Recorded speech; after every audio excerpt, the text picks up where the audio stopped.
La herencia de Dios, el llamado de Dios, los dones de Dios que están en tu vida son incambiables. Sed santos. Dios nos llamó para ser santos como Dios es santo. Las relaciones del hombre con Dios ya no están rotas por causa del sacrificio y de la obra de Jesús. Cuando nacemos de nuevo, empezamos a tener el carácter de Cristo, empezamos a reflejar esa naturaleza de Dios. Dios no demanda un amor humano, Dios no demanda un amor, una perfección humana, Dios no demanda una santidad humana, Dios demanda una santidad semejante a la de Dios. Es lo que dice la Biblia.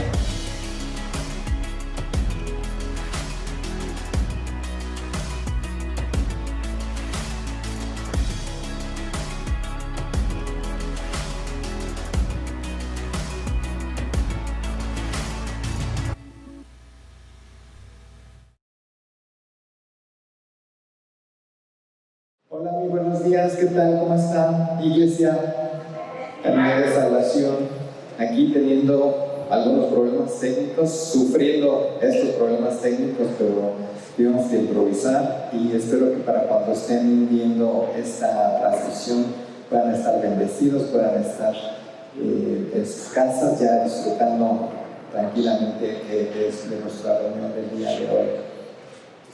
Vamos a iniciar, como les había comentado a algunos, con nuestra comunión el día de hoy. Espero que ya tengan ustedes listos el pan, el vino, para que podamos celebrar nuestra comunión. Bienvenidos sean todos a esta reunión que estamos teniendo hoy, el día de hoy, en Camino de Salvación. Dios bendiga. Quiero utilizar el pasaje el día de hoy de Lucas 22. Pueden mantenerse sentados ahorita. Quiero que escuchen esta reflexión y esta lectura de la palabra en Lucas 22, versículos 14 al 20.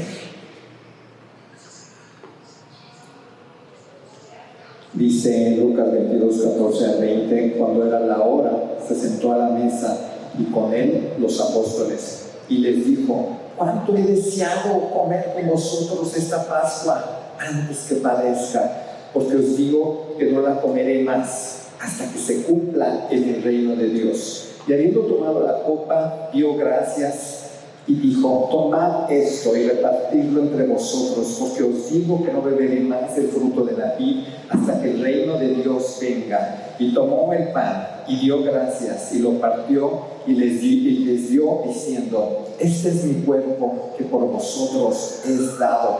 Haced esto en memoria de mí. De igual manera, después de que hubo cenado, tomó la copa diciendo: esta copa es el nuevo pacto en mi sangre, que por vosotros se derrama. A mí en lo particular me encanta mucho este énfasis que hace cuando dice: este es mi cuerpo que por vosotros es dado. Haced esto en memoria de mí. Es una recomendación que nuestro Señor Jesús nos está haciendo: hacer esto en memoria de mí. Y yo creo que todas las recomendaciones que Jesús nos da es precisamente para obtener un bien, un beneficio. Y es precisamente de lo que quiero mencionar rápidamente en esta mañana. Sabemos que los elementos para participar de la cena del Señor son dos: el pan y el vino, que al final de cuentas puede ser un pedazo de galleta o puede ser jugo de uva. Pero más que eso, representan el cuerpo de Jesús, que fue roto para que nosotros tengamos sanidad, para que nosotros tengamos salvación, para que nosotros tengamos vida eterna. Si lo vemos bien, aquellos que han trabajado en la industria del pan, estoy señalando aquí a un joven que está ahorita trabajando en una pastelería, saben bien que para efectos de poder llegar a hacer un pan, ¿qué tienen que hacer con la masa? La masa la muelen, están amasando, valga la expresión, la golpean un poco precisamente para que vaya ganando forma y luego la meten al fuego, también la meten valga la expresión, al rigor del fuego para que se pueda cocer.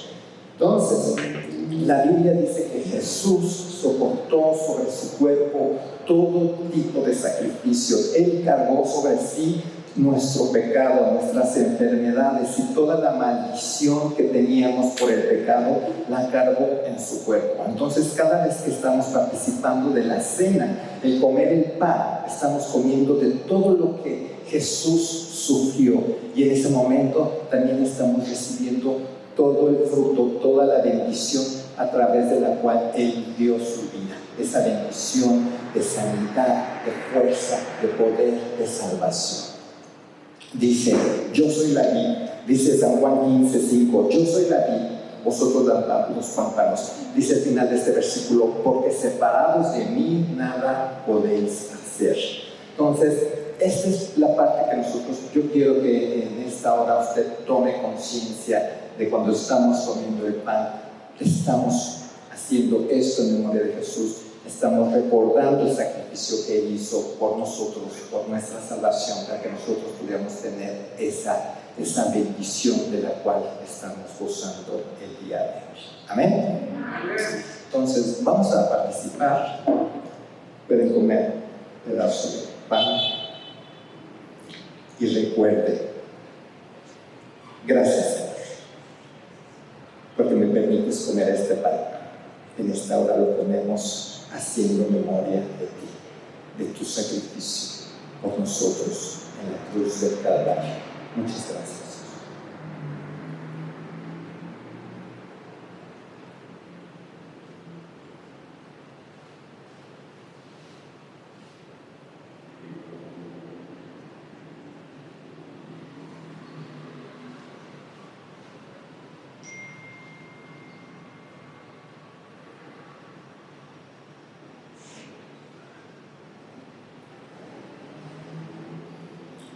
Muchas gracias, Señor, porque nos permites tomar también este jugo de uva, esta copa, que es el nuevo pacto en tu sangre.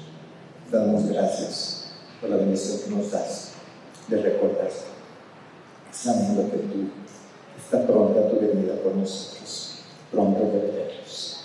Gracias. Te damos gracias.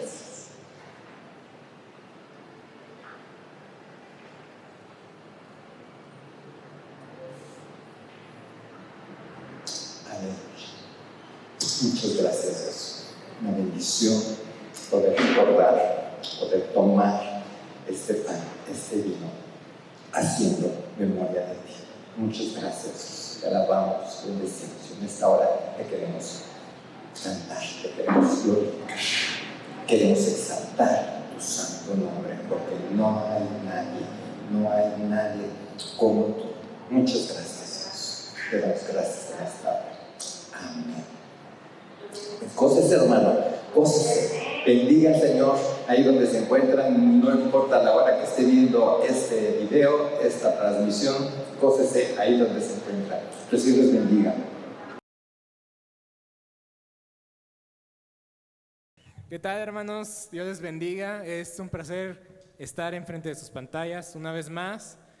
Una disculpa por los problemas técnicos que tuvimos, pero es bueno alabar al Señor en todo momento y en todo tiempo. Amén. Vamos a darle gracias a Dios en esta oportunidad que tenemos el día de hoy. Gloria a Dios. Aleluya.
ti, Señor. Gloria a ti, Dios. Gracias, Señor, porque para siempre tú reinarás, Dios. Gracias, Señor. Gracias, Dios. No hay nadie como tú, Señor. Oh, Dios, no hay nadie como tú, Señor. Gracias, Dios, porque tú nos permites conocerte cada día más, Dios. No hay nada como tu palabra, Dios. Gracias, Señor, en esta oportunidad que nos das para darte gracias porque eres bueno y eres fiel en todo momento. Creemos en tus promesas, Señor, en que tú estarás con nosotros cada día, Padre. No hay nadie más como tú, Dios. Tus promesas van más allá de lo que podemos ver, pensar e imaginar, Señor. Canten con nosotros en esta oportunidad. Dios te guarde y bendiga, que extienda su amor y te muestre favor. Dios te mire con agrado y te dé paz.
así sea, Señor. Que así sea tu amor y tu voluntad en nuestras vidas. Que sea así en la vida de nuestros hijos y las generaciones venideras, Dios. Que tu promesa se cumpla, Dios. Porque tu palabra trasciende generaciones. Porque tu palabra es siempre fiel. Creemos en esas promesas que le diste a Abraham, a Isaac, a Jacob. Creemos que esas promesas son nuestras en este día, Dios. Gracias, Dios, porque tú siempre eres fiel. Fiel hasta el final eres, Dios. Oh Dios, te adoramos, Padre. Te adoramos, nuestro Dios Todopoderoso.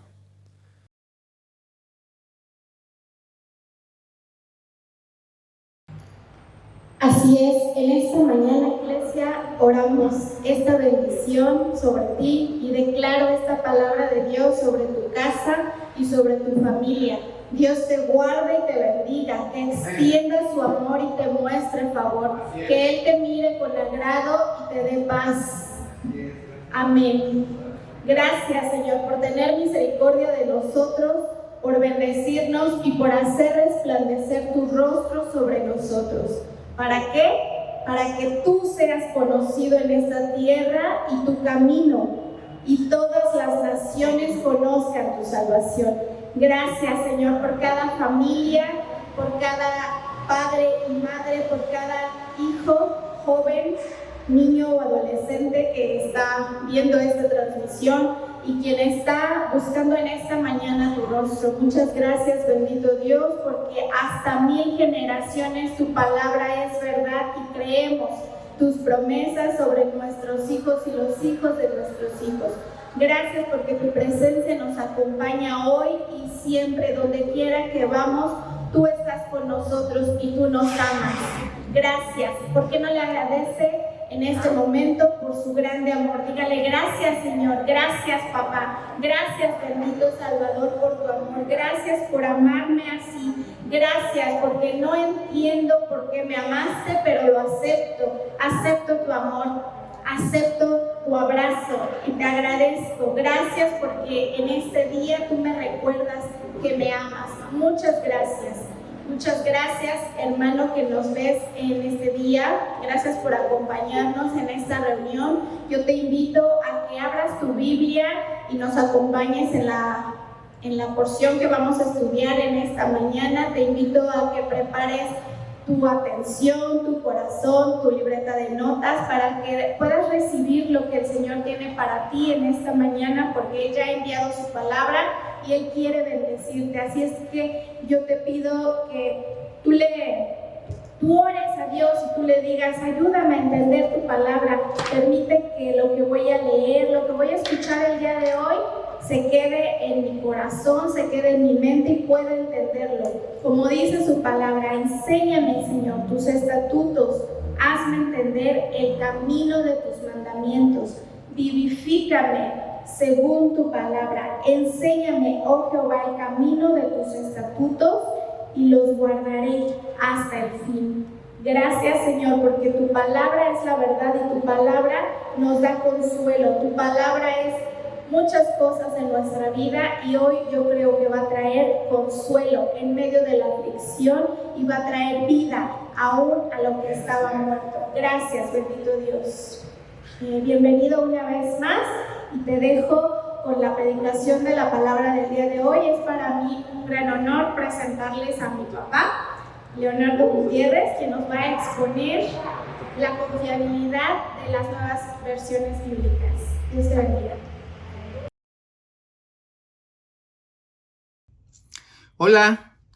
Hola familia de Dios, qué bueno que me dan la oportunidad de llegar a ustedes una vez más y estamos en esta hora considerando un tema muy interesante acerca de la confiabilidad en las nuevas traducciones. Por supuesto, estamos hablando de las nuevas traducciones de las Sagradas Escrituras. ¿Son las nuevas traducciones confiables? Bueno, Para esto te invito a que vayas a la carta del apóstol Pablo a los Romanos, capítulo 12. Vamos a leer la primera parte del verso 2. Romanos capítulo 12, verso 2. Y solamente la primera parte. Dice de la siguiente manera. Kai me sushematisesde toi aioni touto ala metamorfoesde tei anakainosei tou nos. Un poco difícil de entender, ¿verdad? Bien, por eso es que son útiles las traducciones y en especial las nuevas traducciones de las Sagradas Escrituras. Pero, ¿qué te parece si leemos el mismo pasaje en una versión que nos es muy familiar o en una traducción a la cual estamos la mayoría muy acostumbrados? Y esa es la versión Reina Valera 1960. Y dice, no os conforméis a este siglo, sino transformaos por medio de la renovación de vuestro entendimiento. No os conforméis a este siglo, sino transformaos por medio de la renovación de vuestro entendimiento. Bien, ¿qué te parece si oramos y nos encomendamos a la gracia de Dios? Bendito Dios, en esta hora te pedimos tu ayuda y tu dirección. Permite que podamos acercarnos a tu palabra con un corazón limpio, dispuesto a recibir lo que tú nos quieres enseñar en esta hora. Ayúdanos, ayúdame a mí a transmitir este mensaje con claridad y sencillez y ayúdanos a cada uno de los que están presentes o escuchando o viendo, Señor, esta transmisión para que podamos recibir este mensaje y aplicarlo en nuestra vida diaria. En el nombre de Jesús, nuestro Salvador, te lo pedimos y te damos gracias, Señor. Amén. Ok, si está de pie, por favor, hágame el favor de sentarse y así entramos de lleno. Pues bien, yo leí en primer lugar del Nuevo Testamento griego, la versión de las Sociedades Bíblicas Unidas. Y por supuesto que la mayoría pues no entendimos nada de lo que estábamos leyendo, salvo tal vez si hubiésemos puesto un poco de atención, algunas de las palabras pudieron hacerse un poco familiares. Pero bien, déjenme introducir en esta hora el asunto. La Biblia está dividida principalmente en dos secciones, el Antiguo Testamento y el Nuevo Testamento. El Antiguo Testamento está escrito en su mayoría en hebreo, salvo algunas excepciones, pequeños pasajes y algunos versos por ahí están escritos en arameo, pero en su mayoría la totalidad del Nuevo Testamento está escrito en hebreo. Y en el caso del Nuevo Testamento, el Nuevo Testamento está escrito en griego. El griego era el idioma que se hablaba cuando nació la iglesia cristiana y empezó su desarrollo y expansión. El griego era la lengua que se hablaba. Es interesante mencionar que los creyentes del primer siglo utilizaron en gran manera la traducción del Antiguo Testamento al griego, conocida como la Septuaginta. Ellos tuvieron en esta traducción una herramienta que les proveyó vocabulario, les proveyó un medio de expresión, les proveyó la forma y la oportunidad para proclamar el carácter mesiánico del Mesías contenido en el Antiguo Testamento. Así es que en la proclamación del Evangelio en el primer siglo, esta versión o esta traducción del Antiguo Testamento al griego fue una herramienta indiscutiblemente eficaz. Dios en su soberanía sabía la necesidad de esta herramienta para que en el momento preciso, cuando el Hijo de Dios incursionara en esta tierra, esta herramienta estuviese lista para la propagación del Evangelio. Ahora, hablando acerca de nuevas traducciones, déjeme tratar de responder brevemente a las siguientes preguntas. En primer lugar, ¿qué es una traducción de la Biblia? ¿Qué es una traducción de la Biblia? Bien, en primer lugar, pues la Biblia es una palabra de origen griego, es el plural de libro, o sea, significa literalmente libros. Ahí este vocablo del griego pasó al latín y ya no como nombre plural, sino como singular femenino, nos referimos a estos libros como la Biblia, el libro por excelencia. Así es que con esta palabra se designa a esa colección de libros que ahora los cristianos y el pueblo judío, refiriéndonos al Antiguo Testamento, reconocemos como sagrados. Son nuestras escrituras, las sagradas escrituras, nuestros libros sagrados. Bien, esa es la Biblia. Y cuando hablamos acerca de una traducción, en especial para el tema de hoy, entendemos una traducción como la tarea de trasladar el contenido completo de la Biblia en sus idiomas originales, hebreo, arameo y griego, trasladarlo a nuestro idioma. El resultado de ello nos referimos como una traducción o también como una versión de la Biblia. Así es que es importante distinguir que cuando hablamos de una traducción, no nos estamos refiriendo a la presentación de la Biblia. Por ejemplo, hay Biblias de estudio y puede haber Biblias de estudio, por ejemplo, la Biblia de Estudio Caribe, la Biblia de Estudio Vida, la Biblia de Estudio Scofield, la Biblia de Estudio Plenitud.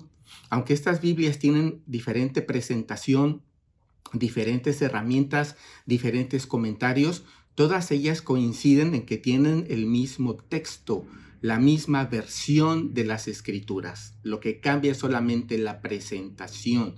Así es que una versión o una traducción es el conjunto de todos los libros de la Biblia trasladados, en este caso al castellano, a nuestro propio idioma. Ahora, en la tarea de traducción se ha optado por dos opciones, podríamos decir así. Dos opciones a la hora de traducir. La primera opción se denomina traducción literal o por equivalencia formal. Algunos se refieren a ella como palabra por palabra. La traducción literal o la traducción por equivalencia formal, palabra por palabra, fue la forma en la que se desarrollaron las primeras traducciones al castellano. Y siempre ha habido un interés muy especial para que la traducción sea literal, para que las palabras se traduzcan de una manera en la que no haya, por así decir, algunos usan la palabra interpretación y dicen, nosotros, por supuesto, los que defienden esta opción, dicen nosotros queremos traducir y no interpretar las Escrituras.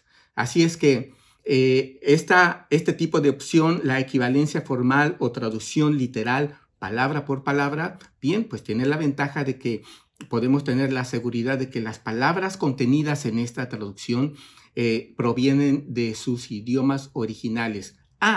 Sin embargo, va a haber algunas dificultades que vamos a ver un poco más adelante. Pues bien, hablábamos de la primera opción, traducción literal o por equivalencia formal, palabra por palabra.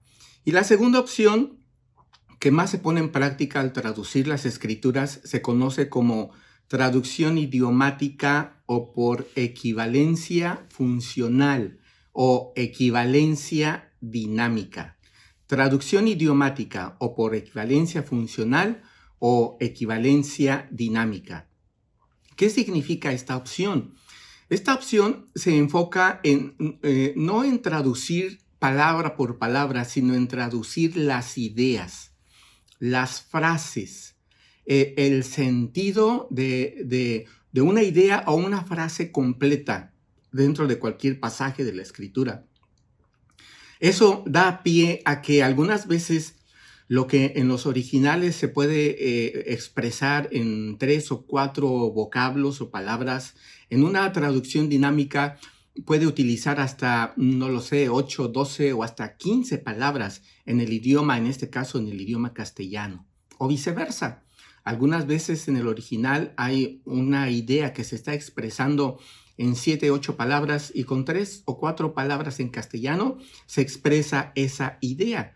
Y de ahí que surja el comentario muy frecuente, por no decir el ataque muy frecuente, y se señale a las traducciones con este estilo como de que le están cortando al texto original o le están añadiendo al texto original. Sin embargo, vamos a ver que tanto una como otra tiene sus fortalezas y sus debilidades. Entre estos dos acercamientos se da una amplia gama de posibilidades, entre las exageradamente literales, algunos la llaman las traducciones duras o recias, que expresan palabras que en nuestro idioma moderno muchas veces son difíciles de entender. Y otras, el lenguaje puede parecer duro, seco, de ahí que se llame recio. Entonces, sin embargo, por el otro lado, las traducciones dinámicas pueden tener la característica que sean demasiado libres y que también se señalen esta parte de su debilidad, como que pareciera que se ha salido del mensaje original. Pero bien, ambos acercamientos, como ya dije, tienen sus ventajas y debilidades. Por lo tanto, el estudiante serio de la Biblia, debemos emplear versiones bíblicas que reflejen esos dos acercamientos. Surge frecuentemente la pregunta, ¿cuál es mejor? ¿Una traducción literal, formal, o una traducción que pone en práctica el aspecto funcional o dinámico? Bueno, si tienes que elegir y forzosamente tienes que tomar una decisión, pues yo diría, elige una de cada una. Siempre que haya posibilidades, tener las dos te va a dar la mejor oportunidad de acercarte al mensaje de Dios, el mensaje contenido en las Sagradas Escrituras. Podrás tener, por medio de una traducción literal, aquella palabra que tiene el poder de transformar tu vida, aquel vocablo, aquella expresión que proviene de la boca y de la inspiración de Dios. Pero con una traducción en su funcionalidad dinámica, podrás tener la oportunidad de captar, de que tu cerebro entienda el mensaje y que al entender o al comprender puedas abrazar y dar un paso hacia el crecimiento en el desarrollo de tu vida cristiana. Bien, la traducción formal ayuda especialmente al estudiante que no está familiarizado con el hebreo a captar la forma y el sabor del hebreo o del arameo o del griego. Y la traducción dinámica es de gran ayuda para captar de una manera más fácil el significado del mensaje original. Ahora, no debemos perder de vista el aspecto de que en cualquier cultura, en cualquier gran cultura, en cualquier gran idioma o gran lengua, existen dialectos, existen variaciones del lenguaje que ya sea por su estilo o por su cultura o por su ubicación geográfica, hace que grupos de personas hablen dialectos diferentes a la lengua que predomina en una región, o en este caso en nuestro país de habla hispana. Entonces, aquí definitivamente es necesario poner en práctica una traducción con el estilo funcional o dinámico, porque sería muy, muy difícil poder expresar el contenido literal de una cultura tan ancestral como lo es el de las Sagradas Escrituras y trasladarla a una cultura como cualquiera de las culturas indígenas aquí en nuestro país. Así es que el castellano viene a ser un puente en donde sirve de conexión entre los idiomas originales y los dialectos de aquellos grupos autóctonos. Así es que por eso siempre es mejor tener ambas versiones, a la mano. Bien, pues como decíamos, algunas traducciones de las así llamadas versiones populares son excelentes en el punto de vista de la comprensión, pero muestran una pobreza de estilo literario. Así es que la traducción puede ser clara y fácil de entender, pero no por eso tiene que ser pobre en el uso del lenguaje. Además, en el ambiente religioso, pues es importante saber que existe la cuestión del sentimiento. Uno tiene la sensibilidad de expresar la palabra de Dios y de comunicar también al mismo tiempo esos sentimientos que nos apasionan y nos conmueven. Así es que gracias a Dios que la Biblia escrita en los idiomas originales tiene prosa y tiene poesía, tiene sermones, cantos, relatos, enseñanzas, proverbios y poemas. Bien, pues déjeme hacer otra pregunta. ¿Cómo se lleva a cabo una traducción? ¿Cómo es el proceso de una traducción? Bien, pues el proceso de traducción es extenso y complejo, demasiado siquiera como para poder resumir en esta sesión. Los traductores actualmente requieren equipos de personas expertas tanto en la lengua que se está traduciendo como en la lengua receptora. Pues sí, es importante que sean expertos en los idiomas originales y también expertos, en este caso, en el castellano, en el uso del idioma español y el sentido que las palabras tienen en la actualidad. Así es que la práctica de la traducción bíblica demanda que se conozcan bien esas lenguas antiguas como la lengua moderna hacia donde se va a dirigir este mensaje. La historia de la iglesia de los primeros siglos, en su historia, la interpretación bíblica y los manuscritos antiguos, acerca de todo esto, pocas personas tienen tanto conocimiento en la historia de todo el desarrollo de cómo es que la Biblia nos ha llegado hasta ahora. En alguna forma, es como si a la hora de traducir las escrituras fuéramos desenvolviendo un paquete para luego envolverlo de otra manera. Nosotros aquí acostumbramos a empaquetar un regalo en una caja de cartón, lo envolvemos con papel, le ponemos hilo y un poco de cinta y después lo llevamos en la mano. Pues bien, un campesino peruano, por ejemplo, por su parte, envuelve su regalo con un paño, con una tela, después lo coloca con otras cosas en una prenda más grande, lo amarra y luego se lo pone en la espalda. Para llevar el paquete del peruano o viceversa, sería necesario primero desenvolver el paquete del otro y envolverlo en nuestro propio paquete. Bien, pues en alguna forma así es también la traducción de las escrituras a nuestro idioma original. Y aquí es en donde entran ciencias auxiliares como la arqueología, la geografía, la historia y por supuesto la lingüística. Y brevemente mencionaré algunos pasos en este proceso.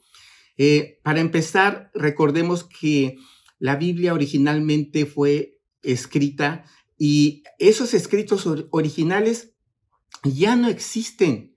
Los escritos originales se deterioraron y muy pronto se echaron a perder, pero antes de que esto sucediera, se realizaron copias de esos escritos. En el proceso del copiado, algunas veces los copistas se tomaban la libertad de incluir o de corregir alguna palabra. Tomen en cuenta que al principio los escritores, tanto de los evangelios como de las cartas, no sabían que lo que estaban escribiendo iba a conformar parte de la Biblia, de las Sagradas Escrituras. Entonces, las comunidades cristianas querían estos documentos o al menos una copia de estos documentos. Y cuando los escribas o los copistas empezaron a hacer esas copias, ellos tampoco sabían que estas copias iban a ser parte de las Sagradas Escrituras, del canon, de el conjunto de libros seleccionados y aprobados para ser parte de la Biblia. Entonces, al no saberlo, pues se tomaban libertades, algunas veces no eran tan cuidadosos, pero sin embargo se dedicaban a esa tarea de hacer copias. El papiro, que fue el material original en el que se escribieron los primeros manuscritos, pasamos al pergamino. El papiro era hecho a base de la corteza de una planta. El pergamino era hecho a base de pieles de animales. Entonces, cuando se empezó a escribir en pergamino, pues los costos de las copias eran más altos. Se dice que para tener una copia completa del Nuevo Testamento se necesitaba la piel tal vez como de 50 o 60 cabras para tener todos los pergaminos necesarios. Pues bien, otra consideración es que cuando los escribas se dedicaban a esta tarea, pues estaban en una época en la que no existía luz eléctrica. Los instrumentos de escritura eran rústicos. Como ya lo dije, era el presupuesto que ellos tenían, necesitaban en alguna manera financiamiento para poder realizar esas copias. Todos estos obstáculos eran en alguna forma obstáculos físicos que los primeros creyentes tuvieron que superar para lograr que usted y yo tengamos en nuestras manos el día de hoy una copia de la Biblia. Bueno, pues el punto de partida de los traductores era elegir los manuscritos. Ahora, ya le dije que se realizaban copias, muchas copias de los escritos originales. Y estas copias fueron adquiriendo un nombre dependiendo del lugar en donde se realizaron. Así es que con el tiempo estos manuscritos o los restos de estos manuscritos adquirieron un nombre, principalmente los agruparon en familias. Existen dos grandes familias de manuscritos asociados, por supuesto, con el Nuevo Testamento. Una de estas familias se conoce como la familia bizantina, y de ahí procede lo que hoy se le llama el texto recibido. Otra familia que procede de la zona de Alejandría se conoce, de ahí surgió lo que ahora se conoce como el texto alejandrino o el texto crítico. Así es que los traductores tienen que tomar la decisión de qué familia de manuscritos van a utilizar como punto de partida para su traducción. De ahí entonces que también nosotros podamos ver algunas diferencias todavía en nuestras diferentes traducciones, en nuestras diversas versiones, pero con algunos de los problemas que ya le mencioné, que solamente es una cantidad mínima comparada con la cantidad real de obstáculos que los traductores tuvieron que vencer, usted y yo podemos tener confianza en que el mensaje principal, en que el mensaje central de la Biblia se ha mantenido puro, íntegro a través de los siglos. Sí, hay variaciones. Algunas de esas variaciones provienen, como ya le dije, de que se llevaron a cabo muchas copias. Las copias fueron adquiriendo rasgos característicos de la zona en donde se realizaban, y estos rasgos, por supuesto, han dejado una huella, pero el mensaje central, principal, el mensaje de Dios para el hombre sigue íntegro en cualquiera de las dos familias que podamos considerar. En primer lugar, para el Antiguo Testamento se parte del llamado texto masorético, que es un texto muy confiable del Antiguo Testamento y representa la mejor traducción de los manuscritos del Antiguo Testamento. Para el Nuevo Testamento ya le mencioné estas dos familias, y baste añadir que durante los primeros siglos estos copistas, a pesar de que realizaron o cometieron estos errores, con todo y ello estos errores no afectan de manera vital, significativa el mensaje que nos ha llegado de parte de Dios. Así es que el desafío de los especialistas no solo es decidir entre qué palabras usar, cuáles son las palabras originales, cuáles son los errores de los copistas o de los escribas, sino también se enfrenta a un sinnúmero de dificultades que debe vencer para lograr la mejor transmisión de la lengua que va a traducir. Y algunos de los desafíos a los que se presenta el traductor son los ejemplos que le voy a mencionar. Estos son algunos problemas comunes en todos los escritos del Nuevo Testamento, en cualquiera de las dos familias, en cualquiera de las copias. Y son problemas comunes con los que se enfrenta cualquier traductor, cualquier versión de la Biblia que usted o yo podamos tener en nuestras manos. Tuvieron que vencer en algún momento algunos y muchos otros de estos problemas. En primer lugar, tengamos en cuenta que los escritos originales del Nuevo Testamento no tenían puntuación, carecían de puntuación. Estaban escritos en mayúsculas y no había puntos, comas, punto y aparte. No había siquiera separación entre palabras ni entre renglones. Así es que era muy difícil saber si una palabra correspondía a la frase que había quedado atrás o a la frase que se encontraba por delante. Así es que los traductores han superado una inmensa cantidad de obstáculos con este tipo de problemas. Poco a poco los copistas empezaron a incluir signos de puntuación en los manuscritos que copiaban. Pero por supuesto, algunos ponían los puntos o la separación en algún lugar y otros lo hacían en otro lugar. Bien, otra dificultad es la diferencia en la gramática. Cada idioma tiene sus propias características que lo hacen distinto de los demás, lo que ocasiona problemas para la interpretación y la traducción. Hablemos de traducción palabra por palabra o hablemos de interpretación sacando la idea, sacando el sentido de una idea, una traducción dinámica. En ambos casos nos vamos a enfrentar con los problemas de la gramática, ya sea hebrea o griega. Hay características en estos dos idiomas que no se encuentran en nuestro castellano actual.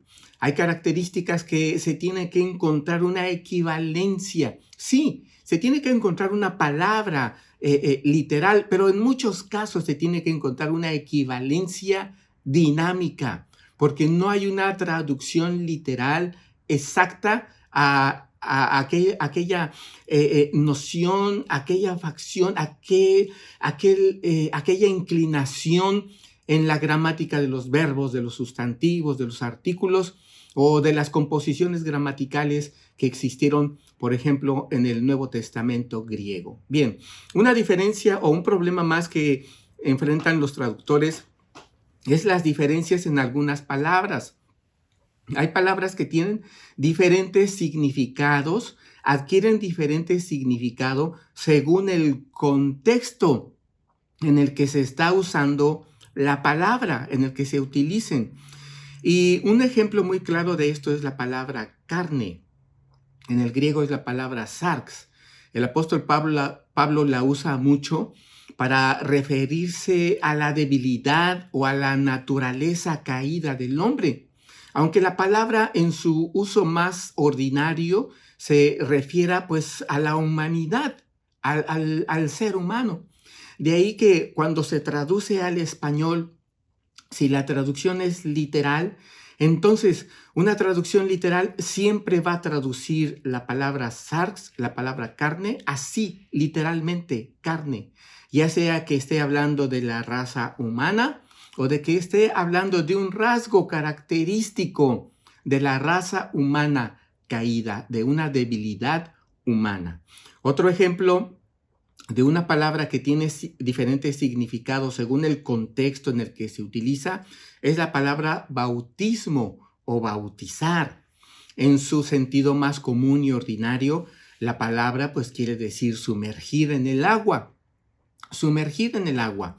Pero el apóstol Pablo también utiliza esta palabra y Jesús también utiliza esta palabra en un sentido diferente. Un ejemplo es cuando la palabra se usa a modo de identificación. Por medio del bautismo nos identificamos con Cristo. Nos identificamos con su muerte. Somos identificados con lo que Él hizo.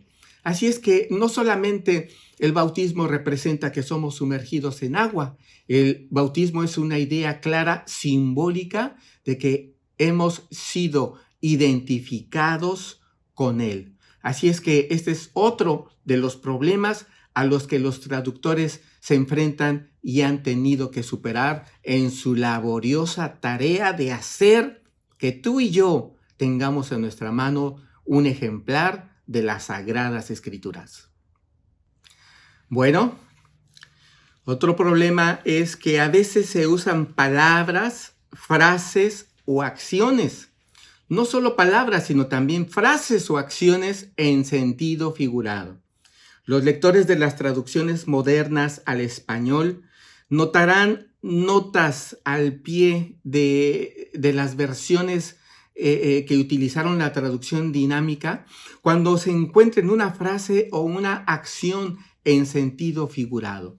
Entonces, la herramienta de las notas en las Biblias con traducción funcional o dinámica hace que uno se refiera a estas Biblias como una Biblia o una versión crítica, porque esta versión o esta traducción tiene notas que advierten al lector de las discrepancias, de las diferencias respecto a los diversos manuscritos, a los manuscritos originales, o a las palabras, o al sentido de las palabras, o al sentido de frases o acciones que se está leyendo en el texto de las Sagradas Escrituras. Así es que algunas notas, como por ejemplo, dirán, algunos manuscritos añaden.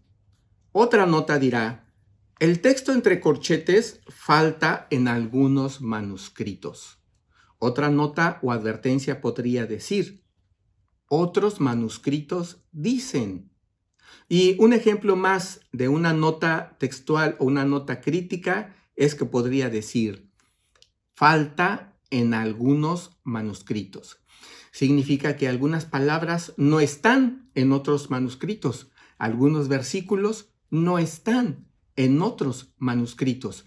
Entonces, esto no debe de asustar o de traer desconfianza al lector, porque las advertencias están ahí y en realidad lo que yo le he comentado en estos minutos es solamente una fracción de todas las dificultades en el largo proceso, en el complejo proceso de trasladar las Sagradas Escrituras originadas en una cultura, en una región, en un tiempo muy distantes al nuestro y trasladarlos al agitado vaivén de este siglo XXI.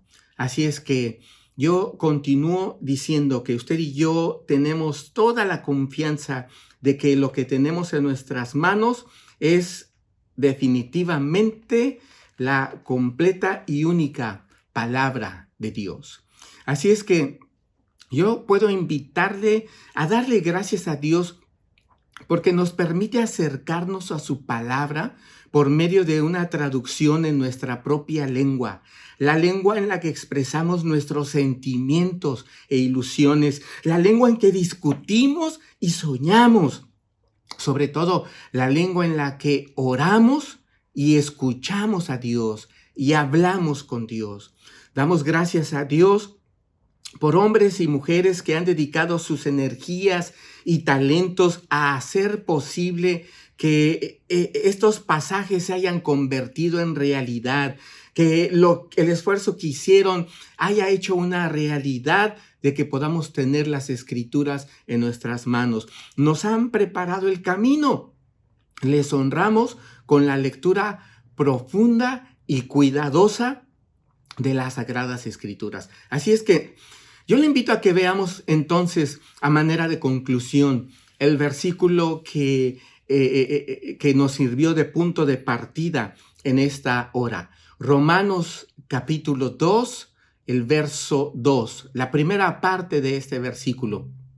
Yo leí de la revisión Reina Valera, número 60, y es importante que pudiéramos distinguir las letras con las que se identifica cada versión. Para la versión Reina Valera 1960 la identifican las siglas o las iniciales RBR. RBR. Y en el ejemplo que va a ver en su pantalla se va a referir con esas iniciales.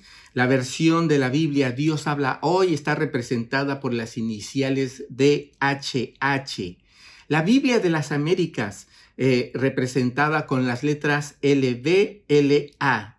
La Reina Valera actualizada no es una versión en sí, es una revisión de la versión 1909 de la Reina Valera, pero sus siglas son RVA. La muy conocida nueva versión internacional se distingue por sus letras NVI. Y hay una Biblia muy interesante que encontré que no le había yo prestado mucho atención.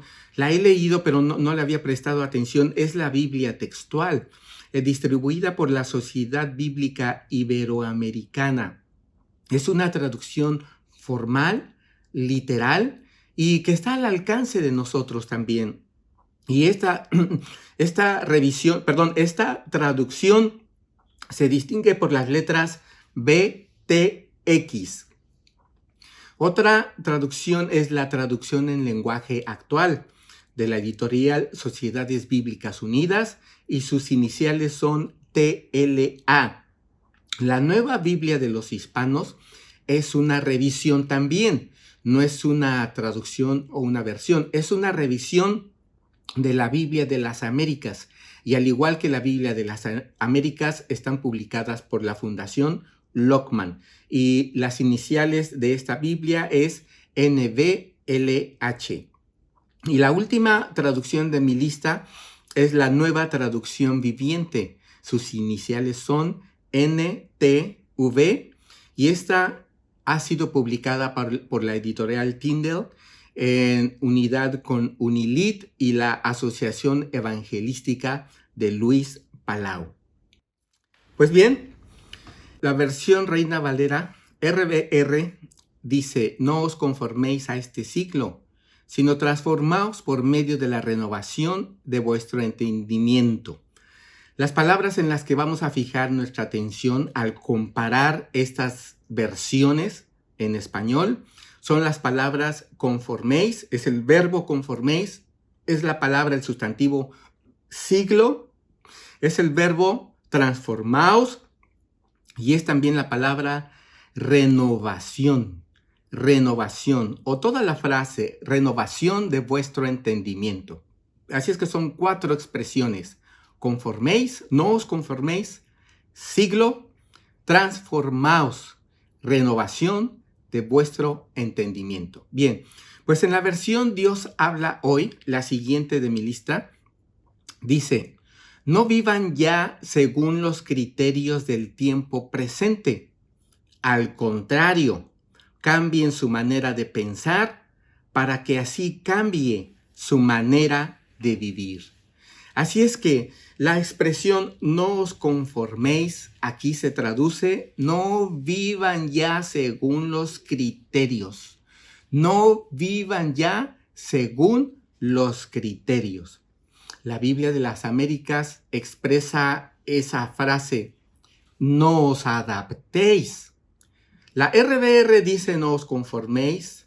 La LVLA dice no os adaptéis. Y la nueva versión internacional es la 5 de mi lista, dice no se amolden al mundo actual. No se amolden, no se adapten, no vivan ya según los criterios del tiempo presente. La palabra siglo en la versión Dios habla hoy se traduce como el tiempo presente. La Biblia de las Américas traduce la palabra siglo como mundo, cuando dice no se adopten a este mundo. Y es la misma palabra que utilizan 3 versiones más. No se conformen, no se amolden al mundo actual, no se adapten. La nueva versión viviente dice, no imiten las conductas ni las costumbres de este mundo. Así es que es importante notar que la palabra siglo se refiere a los criterios del tiempo presente, a las cosas mundanas, a la influencia que existe en nuestro día y a nuestro alrededor y que constantemente, como dice el apóstol Pablo en la epístola a los Gálatas, refiriéndose al mundo, actúa de manera perversa en nuestra contra. Así es que no se amolden, no vivan ya según los criterios de este tiempo. No lo hagan. Bien, la siguiente expresión dice, transformaos. Transformaos. Aquí la palabra en griego es la palabra metamorfosis. Y aunque ninguna versión traduce literalmente esa palabra diciendo metamorfosis, utilizan palabras que en el castellano expresan la misma idea. La RBR dice, sean transformados. Versión Dios habla hoy dice, cambien. La Biblia de las Américas también usa transformaos, como la Reina Valera actualizada y la Nueva Versión Internacional, así como la Biblia textual. La traducción en lenguaje actual dicen, cambien de manera de ser. Cambien de manera de ser. La Nueva Biblia de los Hispanos también utiliza la palabra transfórmese, así como la Nueva Traducción Viviente utilizan la palabra transformar. ¿Qué hay de la siguiente palabra? Renovación. Dice, por medio de la renovación de vuestro entendimiento. Pues bien, la versión Dios habla hoy dice que cambien su manera de pensar. La renovación de su entendimiento aquí lo expresa, cambiar la manera de pensar para que cambie su manera de vivir. Aunque el texto no habla acerca del estilo de vida, queda implícito por la idea de cambiar la mentalidad, cambiar la manera de pensar. La Biblia de las Américas lo traduce la renovación de vuestra mente, la Reina Valera actualizada, renovar vuestro entendimiento. La Biblia en lenguaje textual también dice renovación de la mente, y la traducción en lenguaje actual es similar a la de la versión Dios habla hoy. Cambien de manera de ser y de pensar. La Nueva Traducción Viviente dice, para que Dios los transforme en personas nuevas al cambiarles la manera de pensar. Pues bien, queda muy claro que la idea detrás de este versículo, en primer lugar, es que no tomemos el molde del mundo, del criterio mundano, del criterio influenciado por el maligno, que es perverso, que busca hacernos caer. No seamos influenciados, no seamos llevados por él, no caigamos en sus costumbres ni en su molde. No. Eso no, pero a lo que sí somos exhortados es que a que suframos una transformación, a que cambiemos la manera de ser, de pensar, por medio de la renovación.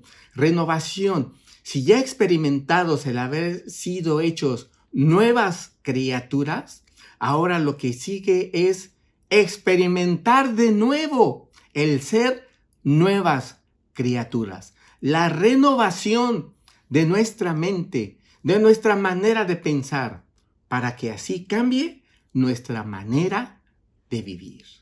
Pues bien, para mí, desde hace muchos años, las versiones han sido una herramienta muy, pero muy importante en el estudio de las Sagradas Escrituras. Si bien otro tipo de herramientas como los diccionarios bíblicos, los léxicos, las Biblias interlineales y muchas otras herramientas que no son fáciles de utilizar para el estudiante común, porque para eso fuimos preparados, tuvimos preparación para poder leer los idiomas originales o al menos utilizar las herramientas que nos ayudan a estudiar los idiomas originales. Pues cuando esto no es posible, cuando no tenemos esta preparación, cuando no tenemos estas herramientas, una herramienta muy, pero muy útil al acceso de todos, accesible a todos, accesible para ti, son las nuevas traducciones de las Escrituras. Así es que yo te animo, damos gracias a Dios por las instituciones que se esfuerzan por hacer llegar un ejemplar de las Escrituras a cada ser humano en un lenguaje que pueda entender y un precio que pueda pagar. Hoy en día podemos tener en nuestras manos versiones y traducciones gratuitamente. Aquí, en un teléfono. Podríamos tenerlas todas ahí. Así es que depende de ti. No las descartes. No te dejes llevar por publicaciones. 15 maneras por las cuales no deberías de confiar. 5 razones por las que... No. Actúa con madurez y escucha lo que te digo en esta hora. Tenemos herramientas que han llegado hasta nosotros, pero que se ha pagado un precio muy alto. Y no solo ese precio lo han pagado los traductores modernos, sino que también los primeros traductores dejaron un legado del cual ahora tú y yo somos herederos. Dios te bendiga. Espero que esta conferencia, clase o predicación haya sido y siga siendo útil en tu vida. Hasta pronto.